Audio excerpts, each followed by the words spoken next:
Nouvelle vidéo sur l'état catastrophique de la France, puisque là, on va être consacré sur pas mal de petites choses autour de ce qui se passe dans les transports en commun. Hein. On a également cette histoire avec Jeanne d'Auxerre, et oui, cette maire du, je crois que c'est 8e arrondissement de Paris, qui assume avoir détourné 35 000 euros. Elle en a strictement rien à foutre. Elle assume totalement avoir utilisé 35 000 euros d'argent public pour son propre compte. On a également d'autres bricoles à côté, avec un peu de Macron par-ci par-là. On a même du Pavel Durov, et oui. Bref, on va regarder un peu tout ça dans cette petite vidéo assez rigolote, comme d'habitude. On commence ici avec une information qui est rigolote sans être très rigolote au final. Les deux frères deviennent violents ensemble pour régler une histoire de honte sociale ou d'honneur familial.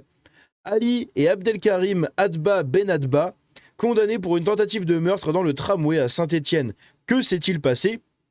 Eh bien, tout simplement, ils se sont foutus sur la gueule avec quelqu'un, puisqu'ici, on a une description. Ali et Abdelkarim Adba Benadba, deux frères de 28 ans et 25 ans au moment des faits, avaient passé à tabac un jeune homme de 18 ans, donc quasiment 10 ans de moins qu'eux, parce qu'il aurait agressé leur petit frère de 15 ans. C'est ce dernier qui leur a dit « Un noir avec un pull bleu en bas de la maison a essayé de me planter ». Il révèle encore une enfance compliquée avec une arrivée en France à 5 ans pour Abdelkarim et 7 ans pour Ali. Jusque-là, ils vivaient avec leur mère en Algérie, avec un père absent. Les deux ont des problèmes avec l'école. Leur père âgé et leur mère qui ne maîtrisent pas le français ne sont pas assez présents pour eux. Voilà, une belle famille de cassos. Voilà, de cassos qui viennent ici. Et autant dans une dernière vidéo, on avait parlé de l'immigration qui pouvait enrichir, autant ici, on est un peu sur un désenrichissement total de ces immigrants ici. À Angers, l'extrême gauche attaque les participants à la Nuit du bien commun, un événement philanthropique soutenu par Pierre-Édouard Stérin. Voilà, juste parce qu'il y a Pierre-Édouard Stérin. Les antifas préviennent, toute association bénéficiaire et toute entreprise ou personne qui le soutiendra sera dans le collimateur de notre action de résistance face à cette menace grandissante de l'extrême droite. N'associez pas votre entreprise, votre association, votre nom à ce fasciste déguisé en prélat, où il vous en coûtera très cher. Utilisation de la peur, menaces, fascisme au niveau de justement de la cancel culture, etc. On est vraiment sur des pratiques de terreau. Voilà. Ce sont encore une fois des antifas d'extrême gauche qui ont recours à des méthodes terreau pour imposer leur fascisme et leur unique opinion, voilà, leur unique manière de penser. Bref, c'est très dangereux et c'est tout simplement l'extrême gauche qu'on a dans notre pays. Voilà. Ici, on a appris un truc assez drôle il y a quelques jours, puisqu'on a appris que François Bayrou recevait en avance les réponses les réponses aux questions du Parti socialiste lors des questions au gouvernement à l'Assemblée nationale. Vous savez que des fois, les députés, etc., posent des questions aux membres du gouvernement. Eh bien, on a appris qu'en fait, Bayrou avait déjà les réponses et les questions, qu'il recevait comme ça, tout ça d'avance, sans que ça n'inquiète personne. Voilà, aucun problème. Évidemment, ça devait pas être très public, mais en tout cas, et ça montre une nouvelle fois la corruption et la non-transparence de nos élites. Voilà. Le ferme TG, putain, recule là-haut.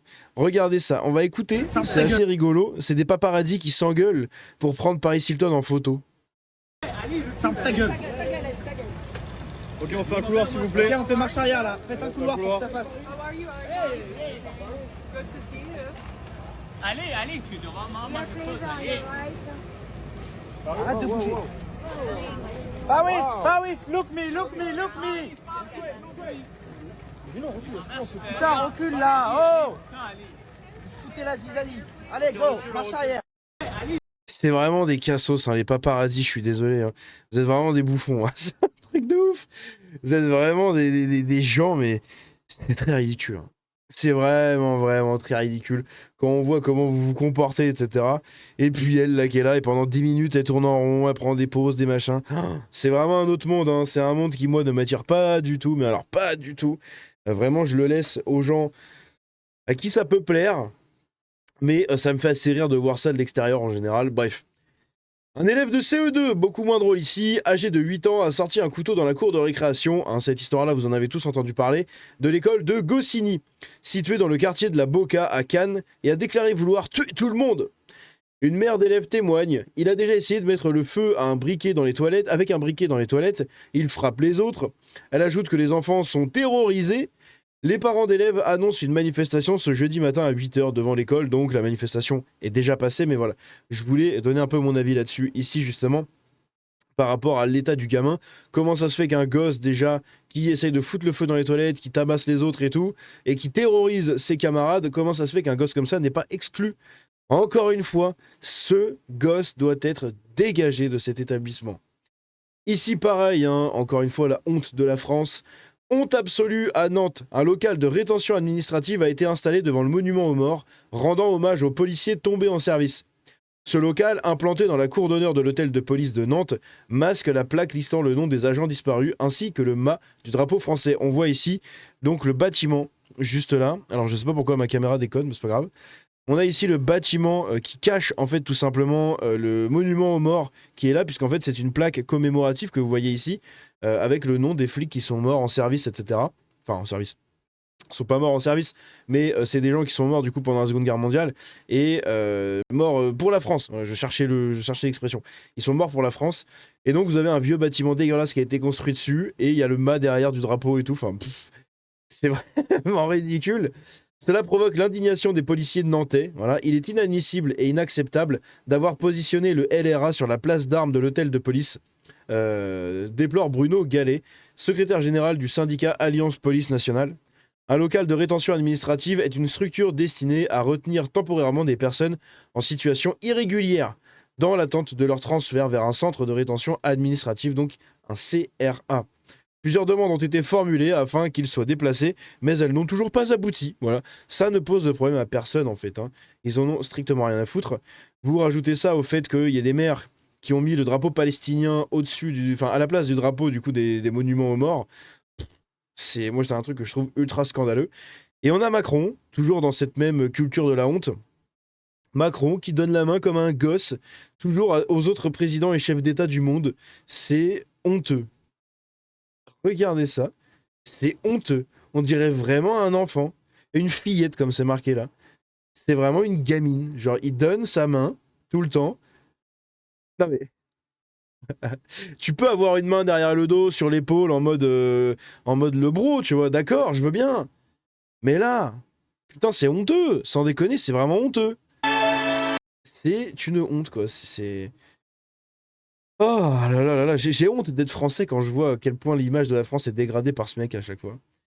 Comment ne pas péter un câble? Écoutez ça. D'argent, je dis, avez-vous vraiment besoin d'autant d'argent consommé en habillement? Donc, pour faire un petit topo, Jeanne Dauxerre, la personne que vous voyez juste ici, maire du, je crois, 8e arrondissement de Paris, a dépensé 36 000 euros, on va en dire 35-36 000 euros, en frais de représentation en l'espace de 4 ans et demi. Cet argent-là, en fait, a été dépensé, comment? Eh bien, en achat de fringues, voilà. Elle s'est acheté elle-même des fringues pour son propre compte, avec l'argent, avec l'enveloppe des frais de représentation. Et le pire, c'est qu'elle assume et qu'elle se justifie même pas. Elle en a rien à foutre. Regardez ce qu'elle dit. Je dis, avez-vous vraiment besoin d'autant d'argent consommé en habillement pour cette représentation qu'exigent vos fonctions? Écoutez, vous savez qu'en tant que femme, et vous le savez, parce qu'on a toujours tendance à vouloir avoir des belles choses et des choses qui durent. Donc, en ce qui me concerne, par rapport à l'enveloppe mensuelle qui est de 990 euros, j'attends d'avoir un petit peu plus pour dépenser différemment. Donc, effectivement, je dépense que dans la capitale, donc dans Paris et notamment dans mon arrondissement. Vous assumez complètement. Donc en gros, elle a une enveloppe par mois, en plus de son salaire et des autres enveloppes et indemnités, elle a une enveloppe de 990 euros pour les frais de représentation. Voilà. Avec ces 990 euros-là, elle est censée pouvoir payer par exemple des cocktails pour des réceptions dans sa mairie, pouvoir payer plein de choses, y compris des habits apparemment. Et elle, en gros, elle dit que voilà, elle a que 990 euros, donc elle sait pas trop comment dépenser ça, donc en fait elle le dépense en fringues. Elle achète local, voilà, elle achète à Paris, évidemment dans des boutiques de luxe, du Dior, etc. Elle va pas acheter qui habille non plus. Attention, nous n'avons pas les mêmes valeurs. le Kiabi, elle va l'acheter avec ses fringues, et encore, enfin avec son argent. Et le reste, elle va utiliser cette enveloppe, du coup, pour s'acheter du Dior, du Louis Vuitton, des marques de luxe, etc. Et elle n'a aucune gêne à dire ça, c'est ça qui est dingue. Dans toutes ces dépenses J'assume de parce que... frais de vêtements. Absolument, parce que j'assume. Pourquoi? Parce que c'est légal et comme les parlementaires, Donc parce que c'est légal, on s'en bat les couilles, quoi. les députés, les sénateurs, les ministres, ils ont tous une enveloppe, ce qu'on appelle les frais de représentation.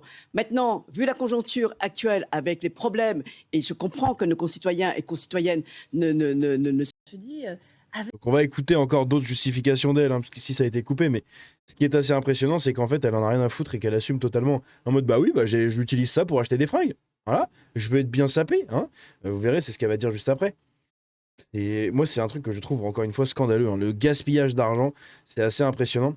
Ici, on a un truc assez marrant, enfin marrant moyennement, mais on a tout simplement Pavel Durov qui nous explique en gros dans un pavé ici, comme quoi l'État français lui avait demandé pendant un temps d'espionner et de censurer, notamment via Telegram, la communication de personnes qui pourraient un peu déranger, notamment dans les élections autour de la Roumanie. Voilà, hein, des personnes en Europe de l'Est qui utilisent beaucoup Telegram pour discuter avec des gens et tout, bien de censurer les contenus sur son application et de censurer des comptes, de faire fermer des comptes, bref, de faire de l'ingérence totale ça ne pose de problème à personne, encore une fois. La France, qui est une honte absolue là-dessus. Ici, on a Pavel Durov qui étale tout simplement ce constat et ce témoignage sur les réseaux sociaux. Ça fait 37 millions de vues dans le monde. Voilà, c'est génial. On passe encore une fois pour des grosses merdes. C'est impressionnant. Et donc ici, on arrive à ça. Écoutez, ça dure 2 minutes, c'est joyeux. effectivement, j'ai vu que depuis 3 jours, je suis sur tous les plateaux, on me montre partout. Et effectivement, j'ai cette image de mère toujours bien sapée, toujours élégante. Donc, je suis quand même maire d'un arrondissement qui est le 8e arrondissement. Et effectivement, ce soir, je viens pour m'exprimer sur ces dépenses pour que les vêtements. Parce que, comme vous le savez, chaque maire a une enveloppe de 990 € par mois. Et chaque maire peut dépenser comme il veut. Donc moi, j'ai préféré effectivement m'acheter des fringues pour être bien sapé. Alors, on va Elle a une enveloppe parlementaire, enfin pas parlementaire, mais une enveloppe d'une indemnité en gros, hein, de compensation pour les frais de représentation. Donc comme je l'ai dit, normalement c'est les cocktails par exemple, hein. C'est-à-dire que vous faites venir, vous avez un rendez-vous un matin avec quelqu'un d'important, je sais pas, un entrepreneur du quartier ou peu importe, et bien vous allez payer des chocolatines, des jus d'orange, un truc, voilà, pour faire une espèce de petit déjeuner, voilà, une petite réception tout simplement. Ce sont des frais de représentation qui sont là aussi également pour des frais de réception, quoi. Donc voilà, des chocolatines, un peu de jus d'orange, un peu de machin. Tu achètes une bouteille de vin pour la donner à l'entrepreneur, voilà, en guise de cadeau un peu de la mairie. Bref, ce sont des choses qui se font. Mais d'acheter des fringues pour ton propre compte, ça non. Ça, moi, c'est un truc que je ne supporte pas. Exactement comme avec Hidalgo. Je m'en bats les couilles que la mairie achète des fringues pour le compte de la mairie. Pas de problème. Par contre, quand c'est uniquement la mère qui les porte parce qu'elle les emmène chez elle ou qu'elle habille sa famille avec les frais, enfin avec cette enveloppe, ça, je trouve ça scandaleux. Donc oui, les maires des grands arrondissements, etc., c'est bien, il faut marcher l'économie un peu en partie avec cet argent-là, même si après il est redistribué dans les impôts et tout. Donc au final, bon, pas vraiment de grand intérêt quand même là-dessus. Mais voilà, ça fait fonctionner le commerce, ils achètent local, hein, donc les boutiques de luxe. Et en gros, elles ont tout à fait le droit de faire ça, on est d'accord, sauf que c'est immoral, c'est scandaleux au vu de l'état actuel du pays, c'est n'importe quoi. Voilà, on a un pays qui se casse littéralement la gueule, c'est un château de cartes qui commence à tomber et à chuter dans tous les sens, et vous avez des gens comme ça qui dépensent 1000 balles par mois de fringues de luxe aux frais du contribuable français, au lieu de l'utiliser dans d'autres dépenses, et ça ne leur pose aucun problème. Et le pire, c'est que celle-là, vous allez voir, elle a une autre casserole qu'on verra juste après. On va réécouter la suite. voir les dépenses, effectivement, parce que vous êtes allé quand même dans pas mal de marques, The Couples, Mage, Éric Bompard. Ces dépenses, vous sentez le besoin de les justifier quand même? En fait, oui, parce que moi, j'essaie d'acheter des produits français et de bonne qualité. La preuve, c'est que Du luxe, quoi. En 2024, je n'ai pas dépensé toute mon enveloppe et j'ai remboursé Oh, merci, grande princesse. Oh là là. Merci beaucoup, ma reine. Hein. Tout va bien. Hein. donc la moitié des frais donc, de représentation. Je vous Mais- coupe, Jeanne Deuter, mais est-ce que vous comprenez que ça puisse choquer Mais les bien Français, sûr, les c'est la- Français qui se serrent la ceinture, alors même que la taxe Absolument. foncière a Mais je augmenté à sais, Paris, c'est et ce que je dis. qu'effectivement 35 000 € en 5 ans, c'est colossal pour Oui, les Français qui mais- ont du mal à finir les fins de mois. Mais je comprends tout à fait qu'une personne qui gagne 1 200 € par mois puisse être choquée que nous, on puisse avoir 990 €. Donc, De notre argent qu'on vous donne. Enfin, que vous nous prenez. de frais de frais des indemnités, donc de représentation, je le comprends tout à fait. Et d'ailleurs, je profite de l'occasion pour remercier tous nos concitoyens. J'avais oublié ce détail. Écoutez bien ce qu'elle dit, c'est lunaire. Je le comprends tout à fait. Et d'ailleurs, je profite de l'occasion pour remercier tous nos concitoyens et concitoyennes qui travaillent et qui, effectivement, nous permettent d'avoir donc ces Même lui, il est gêné. Lui, il se dit, oh là, la pente glissante. Tu glisses, Jeanne, tu glisses. Attention à toi. indemnités. Donc, malheureusement, on n'est pas les seuls. On a Donc, merci aux Français de travailler pour nous donner votre argent. J'avais oublié ce détail, bordel. les députés, les maires, Ouais, mais justement. On n'est pas les seuls, il n'y a pas que nous. Hein. Voilà, c'est littéralement, tu rentres de l'école, t'as fait une connerie, et tu dis, oui, mais c'est pas moi, il y avait les autres aussi. Oui, mais on s'en branle, c'est toi, tu as fait une connerie. Oui, mais il y avait les autres. Bah là, c'est pareil. Hein. Elle, on l'épingle, parce qu'en plus, elle a cette espèce de comportement hautain, d'assumer et de légitimer en fait sa dépense. Oui, j'achète du luxe, j'ai envie d'être bien sapé. Merci les Français qui travaillent pour me donner votre argent. Eh bien, quand elle se fait mettre le nez dans le caca, elle est en mode oui, mais non, mais il y a les autres, il y a les députés, il y a les autres maires. justement les ministres. Donc c'est-à-dire que vous leur dites merci pour les vêtements que vous avez pu avoir. Ben, C'est absolument. particulier quand même. D'accord, mais c'est quand même grâce à eux. C'est n'importe quoi. C'est n'importe quoi. Et pour prendre le cas de la mairie où je suis, où j'habite, la mairie où j'habite, le maire touche, allez, peut-être quoi, 800-900 € brut. Hein, peut-être 1000 balles brut, un truc comme ça. Mais brut, c'est tout. Il a que ça, c'est son salaire de maire, en gros. C'est son indemnité de maire. Elle a son salaire de maire, elle a toutes les indemnités de déplacement et tout, les frais de représentation, etc., etc. Bref. Donc elle est en train de mettre tous les maires dans le même paquet, alors qu'ils sont une minorité à toucher des indemnités. Hein. C'est les maires des grandes villes, etc. Sinon, les autres, ils en ont pas, tout simplement. Et c'est quand même scandaleux. C'est vraiment un putain de scandale d'avoir ce comportement-là. Et je vais chercher dans ce que j'ai ici. Je vous retrouve quand j'ai trouvé, mais elle a une autre casserole qui est assez intéressante. En recherchant en fait la fameuse casserole qu'elle a, je suis tombé aussi là-dessus sur ce que j'avais sauvegardé. On a Rafik Smati qui est donc quelqu'un qui habite apparemment dans le quartier. Il nous dit « Madame, je suis un habitant du 8e arrondissement, ma rue est mal entretenue. Vous nous avez refusé une place en crèche il y a 10 ans car un chef d'entreprise peut se payer une crèche privée. Mais ravi de voir que mes impôts locaux vous ont permis de vous payer des fringues pour être bien sapé. C'est votre droit, mais je le conteste. Honte à vous. Si vous vous représentez dans notre arrondissement en mars prochain, ça sera hélas des voix en moins pour l'excellente Rachida Dati. » Voilà, ça reste à discuter, mais en gros, c'est assez scandaleux. Bref, je vous mets du coup son autre casserole. Donc ici, nous avons tout simplement Jeanne Deuter, hein, qui est donc la maire du 8e arrondissement de Paris, et qui en 2021 avait un comportement très exécrable. En fait, elle gueule. Je peux pas vous mettre l'extrait parce qu'il y a une musique en fond, et du coup, je vais me faire bloquer la vidéo par YouTube, donc il n'y a aucun intérêt.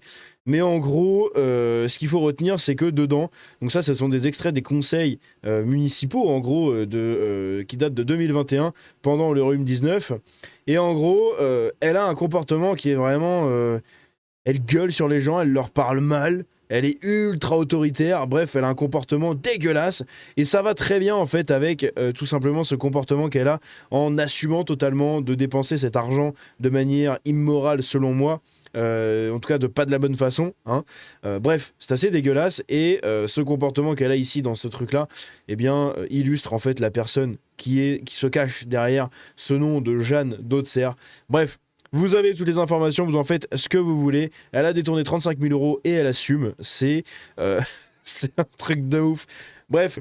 Dites-moi ce que vous en pensez dans les commentaires. On se dit à la prochaine. C'était Django, comme d'hab. Rejoignez-moi sur les réseaux, le like, l'abonnement, le partage, etc. Ciao.